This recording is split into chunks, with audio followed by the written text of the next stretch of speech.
হরে কৃষ্ণ। নমস্কার বন্ধুরা, রাধারানী রান্নাঘরে আপনাদের সবাইকে স্বাগত। আমি আবারও চলে আসলাম একটি নতুন রেসিপি নিয়ে। আজকের রেসিপি পেস্তা আলু। দেখুন, এটাকে কেউ কেউ পেস্তা আলু বলে, মেটে আলু বলে, তারপরে বাস আলু বলে। এই আলুটাকে দিয়ে আমি আজকে একটা তরকারি বানাবো, দেখতে থাকুন। প্রথমে আমি আলুটাকে কেটে নিচ্ছি।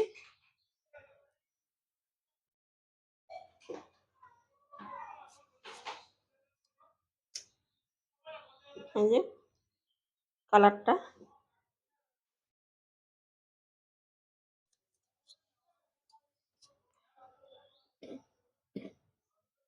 এইভাবে ছুলে নিতে হবে।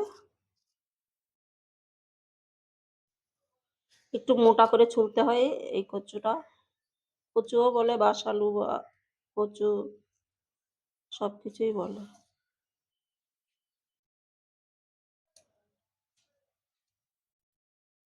এই যে আমি ছুলে নিলাম। এখন টুকরো টুকরো করে কেটে নেব।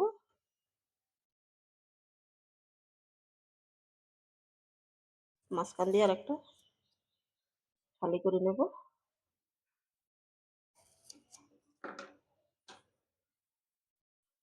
ঠিক এইভাবে কেটে নেব সবগুলো। এই দেখুন বন্ধুরা, আমি পেঁয়াজ আলুটা কেটে নিয়েছি। কেটে ভালো করে ধুয়ে নিলাম। এখন একটু সেদ্ধ করে নেব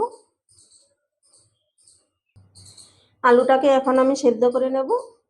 কড়াইতে জল বসিয়ে দিয়েছি, আর এখন আলুগুলো দিয়ে দেব।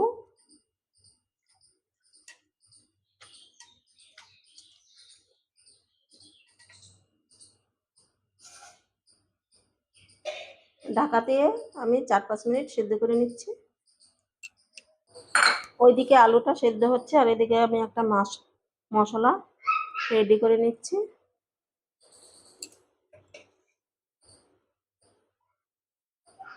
লঙ্কার গুঁড়ো 1 চামচ, ধনিয়া জিরে গুঁড়ো 1 চামচ, পরিমাণ মতন হলুদ, লবণ বলেছিলাম। আর এখন এই যে এটা আদা পাউডার। এই পাউডারের রেসিপিটা দেওয়া আছে, আপনারা দেখে নিতে পারেন। আমি 1/2 চামচ দিয়ে দেব।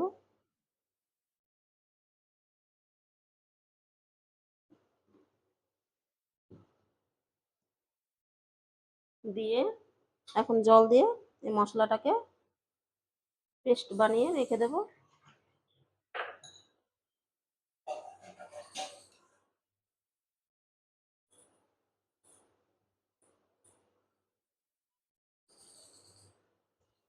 মশলাটাকে এখন রেখে দিচ্ছি, আর ওইদিকে দেখি আলুটা কতটুকু সিদ্ধ হলো।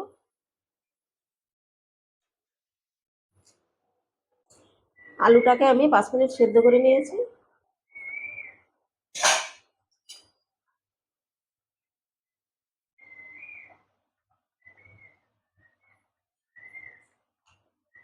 দেখুন 50% সেদ্ধ হয়ে গেছে। এর বেশি সেদ্ধ করলে তাহলে কিন্তু একদমই পুরো গলে যাবে রান্না করতে করতে। এই দেখুন, এখন আমি নামিয়ে ফেলবো।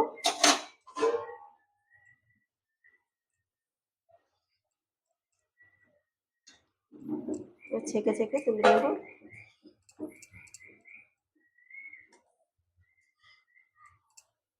দেখুন, আবারও কড়াইটা বসিয়ে দিলাম, আর কড়াইতে তেল দিয়ে দিয়েছি, গরম হয়ে গেছে। একটা শুকনো লঙ্কা অর্ধেক করে দিয়ে দিলাম, একটা তেজপাতাও অর্ধেক করে দিয়ে দেব।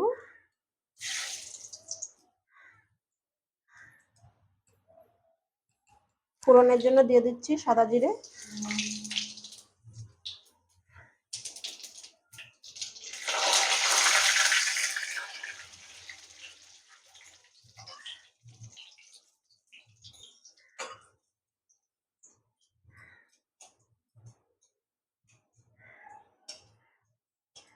ফোড়নটা ভাজা হয়ে গেছে। এখন আমি যে মশলাটা করে রেখেছিলাম সেই মশলাটাকে এখানে দিয়ে দিচ্ছি তেলের মধ্যে।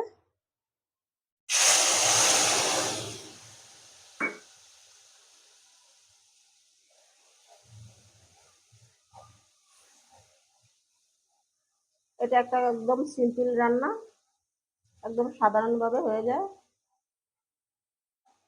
আর খেতে তো একদম অসাধারণ হয়। আপনারা যদি এই বাস আলুটা না খেয়ে থাকেন, বা পেস্তা আলু, বাস আলু, মেটে আলু, এক একজনে এক এক নামে চেনে, তাহলে একবার হলেও বানিয়ে খেয়ে দেখবেন। মশলাটাকে আমি 2-3 মিনিট একটু কষিয়ে নেব। বলতে বলতে 2 মিনিট হয়ে গেছে। এখন আমি এই পেস্তা আলুগুলো দিয়ে দেব।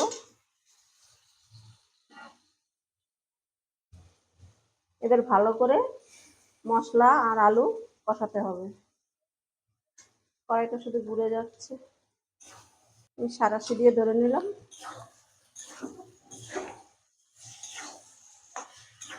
এখন গ্যাসটা মিডিয়ামে রেখে এভাবে ভালো করে কষিয়ে নিতে হবে আলু আর মশলাগুলো।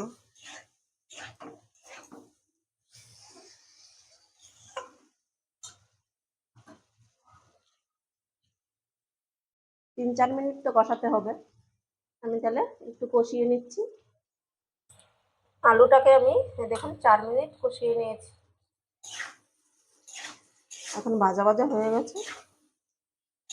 মশলাটাকে এরকমই আলুর সঙ্গে ভাজা ভাজা করে নিতে হবে, তাহলে এই আলুর তরকারিটা খেতে খুব ভালো লাগবে। আমার কষানো হয়ে গেছে। আর এখন দিয়ে দেবো জল। আর দেখুন পাশের গ্যাসে আমি গরম জল করেছি, গরম জলটা দিয়ে দেবো।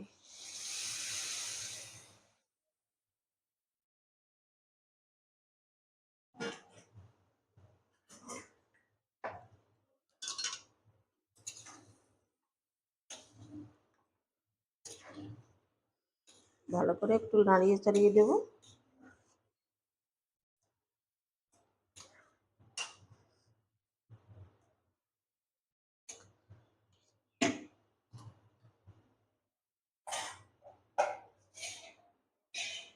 এবার মিডিয়ামে রেখে গ্যাসটা আবারও 4-5 মিনিট একটু রান্না করে নেব। আমি 4 মিনিট রান্না করে নিয়েছি। এখন দিয়ে দেব লবণ। লবণটা আগে দিইনি কেন বলুন তো? লবণটা আগে দিলেই এই আলুটা একদম গলে যায়, তার জন্য আমি দিইনি, যাতে গোটা গোটা থাকে, তার জন্য আমি পরে দিলাম লবণটা। পরিমাণ মতো লবণটা দিয়ে দিলাম।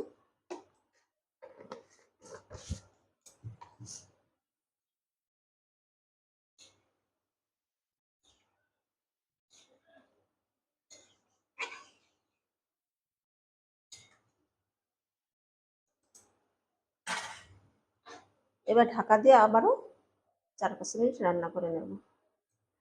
আমি আবারও 5 মিনিট রান্না করে নিলাম। এবার দেখুন সব কিছু সেদ্ধ হয়ে গেছে, আর গোটা গোটাও রয়েছে। দেখুন একদম সেদ্ধ হয়ে গেছে।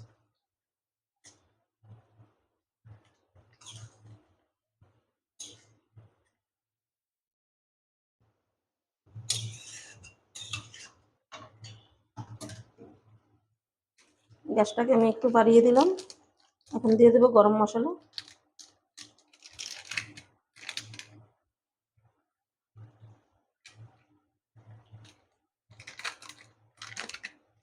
এইটুকুনি ছিল, দিয়ে দিলাম।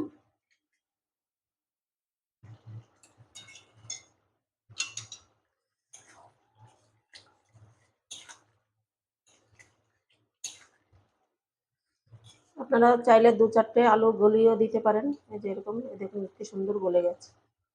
হ্যাঁ,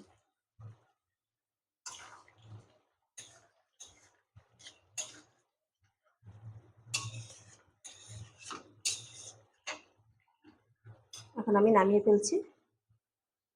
নামিয়ে আমি একটা গামলা ঢেলে নিলাম। আর দেখুন কি সুন্দর হয়েছে কালারটা, একদম অসাধারণ।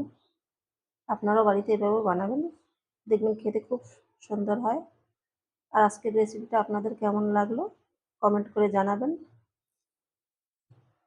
আর ভালো লাগলে রাধারানীর চ্যানেলটিকে সাবস্ক্রাইব করে আমার পাশে থাকবেন। দেখা হবে অন্য কোনো নতুন ভিডিওতে।